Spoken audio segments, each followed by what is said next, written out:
Hello everyone, it's me Uncle John. Today I am going to read S6 6022, Locked in the Library. Chapter 1. Arthur and Buster were walking up the school steps one morning when an angry voice shouted behind them, Arthur, Arthur, read! Arthur turned, Buster turned too. The voice belonged to Francine. She was charging toward them. Muffy and Sue Ellen were with her. What's up? Asked Arthur. Francine folded her arm. I'll tell you what's up. You told everyone I look like a marshmallow. I did? Buster nodded. Don't you remember, Arthur? She was wearing that goofy sweater, the one that pops up everywhere. Oh, that sweater. Arthur remembered it now. It had padded shoulders and wool that flopped out like a frosting. You better say you're sorry, said Francine. Or what? Said Buster. Francine ignored Buster and stared Arthur in the eye. Or else you're gonna get it. Oh yeah, said Buster. You can't talk to Arthur that way. Francine tossed her head and continued up the steps. Muffy and Sue Ellen did the same. I guess we told them, said Buster. We? Said Arthur. You don't have to thank me, said Buster, putting his arm around Arthur's shoulders. That's what friends are for. Arthur just sighed. A little while later, when he went into class, he could feel himself being glared at. This is all your fault, he said to Buster. Buster wedged himself into Arthur's seat. My fault? He said, you're the one who called Francine a marshmallow. And you're the one who talked so tough. I was just standing up for you. I think it might be better if I stood up for myself. A folded note flew through the air and landed on Arthur's desk. He unfolded it and read it aloud quietly. This is your final warning. You are. Buster grabbed the note out of Arthur's hand. In big trouble, he continued, and I mean big. He paused. I think that's a skull and crossbones. He stopped to think. That's not a good sign. Arthur turned around and looked at Francine. She was still glaring at him. Muffy and Sue Ellen were glaring at him too. Attention, please, said the teacher, Mr. Rappan, from the front of the room. Buster, perhaps you'd consider taking your own seat. Buster pulled himself out of Arthur's chair and zipped back to his own. Now Mr. Rappan continued, standing at the blackboard. Let's get started. Have you ever wondered what makes a hero or heroine? Are people born brave and generous, or do they become this way later on? The kids all looked at one another. They were puzzled.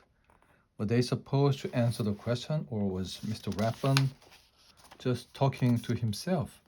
He did that sometimes. Anyway, Mr. Rappan went on. That's what I want you to think about this weekend. Everyone groaned. Please prepare an oral report on the hero or heroine of your choice. You'll be working in pairs. Mr. Rappan consulted his note. The Binky, you're with Sue Ellen. Muffy, you'll be working with Buster. He named some other pairs. And Arthur, you're teamed with Francine. Arthur glanced at Francine.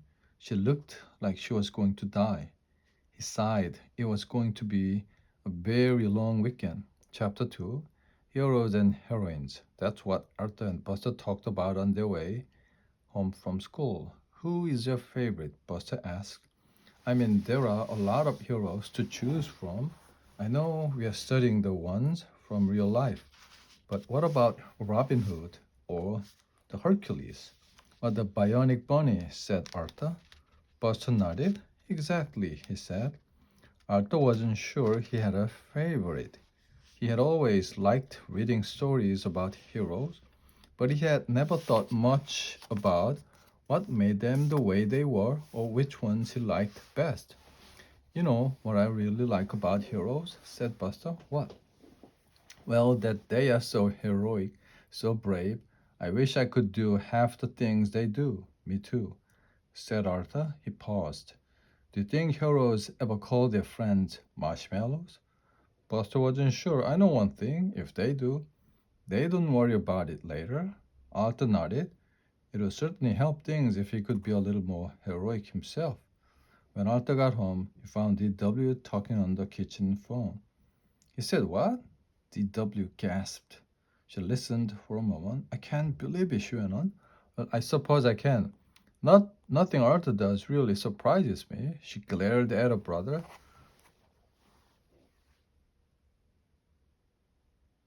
Arthur shook his head. He was being glared at a lot lately. "Who are you talking to?" he asked. D.W. ignored him. Well, he should talk. "Guess what he looks like in his pajamas?" No, but I like that one." "Give up?" D.W. Arthur shouted. "A dumpling. He looks like a soggy dumpling." Arthur reached for the phone. D.W. held up her hand to stop him. "Okay," she said. "I'll tell him. Bye." She hung up the phone. "Wasn't that for me?" said Arthur. "Yes and no. I have to give you the message because Francine isn't talking to you." "She's not?" D.W. laughed. "You can't go around calling someone a marshmallow and expect her not to care."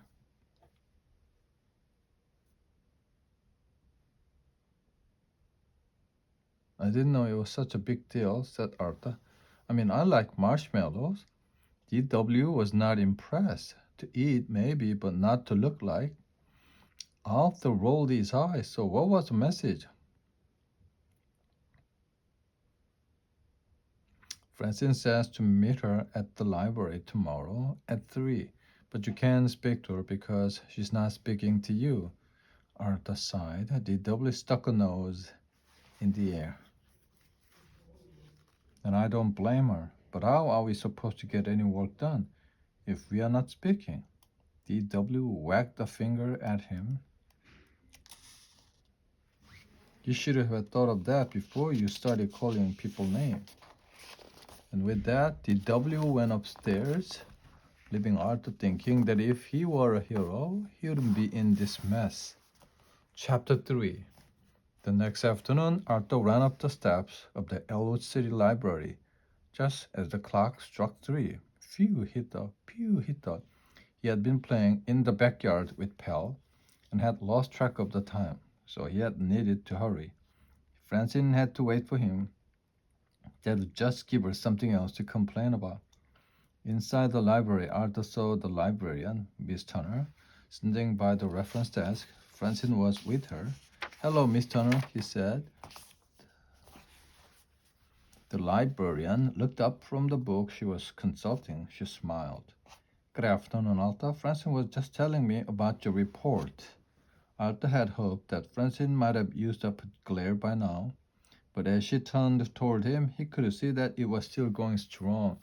"As I was saying," said Francine, "even though we are working under support together, I'm in charge." "Oh, really?" said Arthur. "I don't remember Mr. Rappan saying anything about that." Francine folded her arms.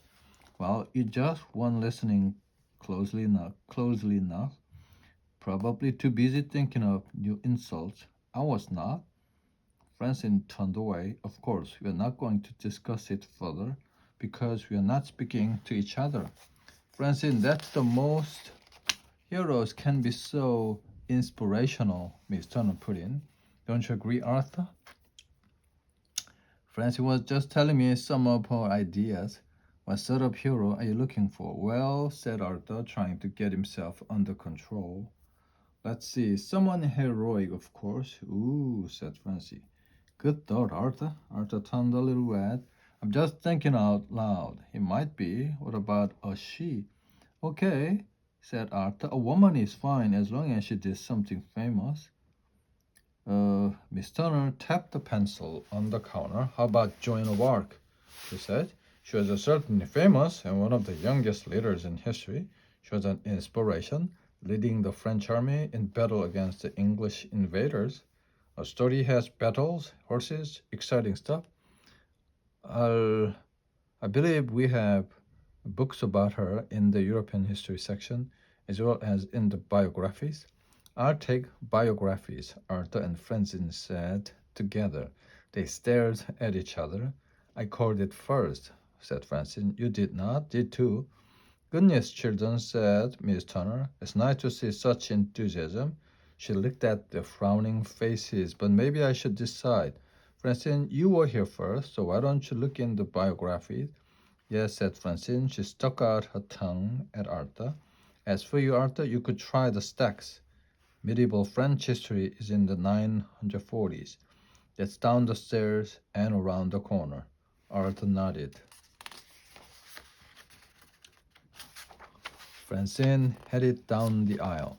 But don't forget, Miss Turner called after them.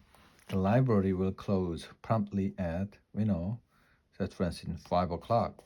Chapter 4. Arthur found the big book on French history at 9:40:21. He was impressed that Miss Turner knew just where to send him without looking anything up. The library number system was confusing to him. The book had a tapestry on the front, decorated with unicorns and women in long dresses. Inside, Arthur found a lot of information. Some of the French had conquered England in 1066, but by the early 1400s, much of France was under English control, and the French didn't like that. Holding the books in both hands, Arthur settled onto a big, comfortable couch next to a grandfather clock. Then he started to read. There were tons of facts to get through. Before long, his eyelids grew heavy and he slumped down against the cushion. Look out, Sir Arthur, cried a voice from the battlement. Arthur ducked as an arrow whizzed harmlessly over his head. Thank you, Lord Buster, he called out. We are lucky the French have such poor aim, said Lord Buster. True, said Sir Arthur, but I fear they plan to do a lot of practicing. From his perch, Arthur looked out over the field of battle. The French army had gathered in great force outside the moat. Sir Arthur shook his head. All this had happened just because he had called the French general a marshmallow. She had taken great offense at that. He regretted the comment now, but he was too proud to admit it. Besides, the French general didn't seem in the mood for apology. She was riding her horse back and forth in front of her troops. We will take the castle, she was saying in French, although Arthur could somehow understand her. Her army cheered. Then we will see who is the marshmallow around here. Arthur heard the clock in the tower ringing out the hour. Bong, bong, bong, bong, bong, bong. The day was growing late. Did the French still plan to attack? Or would they wait until morning? Up the stairs and around the corner. Francine had opened the chapter book about Joan of Arc. It was nice and private here. As long as she stayed put, she wouldn't have to risk running into Arthur. Francine sat down, cross-legged, and put on her Walkman. She had brought a tape to play while she read. That way, even if Arthur found her, she could easily ignore him. The book itself was pretty interesting. It told of how Joan of Arc led the French army and defeated the English at Orleans. The Maid of Orleans, she was called. She was only about 17 when she started fighting, but she got to wear armor and carry a sword. Francine wondered about the armor. It must have been heavy. If Joan ever fell down, did she need help getting up? Humming to the music, she kept reading as the light faded in the windows at the end of the aisle. Chapter 5. Arthur yawned. He hadn't meant to fall asleep. The nap had just sneaked up on him. He stretched lazily. He had never thought of the library as a good place to sleep, but it certainly was quiet. He stood up and walked back toward the main desk. The only sound he heard was his own footstep. That seemed odd. The library was supposed to be quiet, of course, but this seemed too quiet. Miss Turner, Arthur called out. Nobody answered. Arthur looked around. A lot of the lights were off. That was odd, too. He ran to the front door and pulled the handle. The door was locked. Arthur shook it as hard as he could. The door stayed locked. Suddenly, the grandfather clock began to chime. Boom, boom, boom, boom, boom, boom. Arthur was counting 6 booms. That meant 6 o'clock. But the library closed at 5. He distinctly remembered Miss Turner mentioning that fact. That meant the library was closed. Arthur was scared. How could the library be closed? He was still inside it. Libraries weren't supposed to close with the people inside them. Arthur gulped. If he was inside by himself, that meant he was alone, very alone. Suddenly, the library's familiar books and crannies didn't look so friendly. Were those shadows moving across the floor to grab him?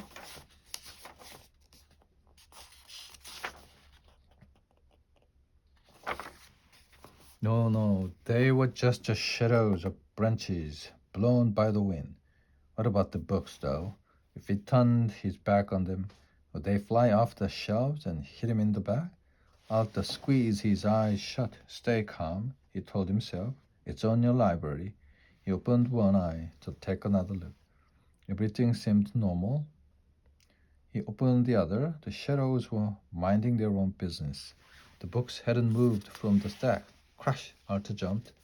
The sound was not his imagination. His imagination couldn't make up a noise like that. Arthur bit his lip. Maybe he wasn't alone in the library. The thought should have made him feel better, but it didn't. Hello, is anyone there? No one answered. Arthur walked along, looking around. Someone or something had made that crash. He had to find out more. With his heart pounding in his chest, he took a few steps forward. He tried to walk silently, but the floor creaked under his sneakers.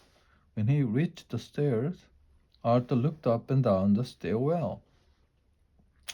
Both directions looked dark and scary. What would Joanna Bark have done in this situation? Arthur wondered. She at least would have been armed for battle. The only thing Arthur had to protect himself with was a pencil, and even that needed sharpening. Arthur listened carefully. There had been no further crashes. Maybe the first one was a fluke, a pile of books that had fallen over. Maybe he could relax a little and concentrate on getting out of the library. And then a hand grabbed his shoulder from behind. The end.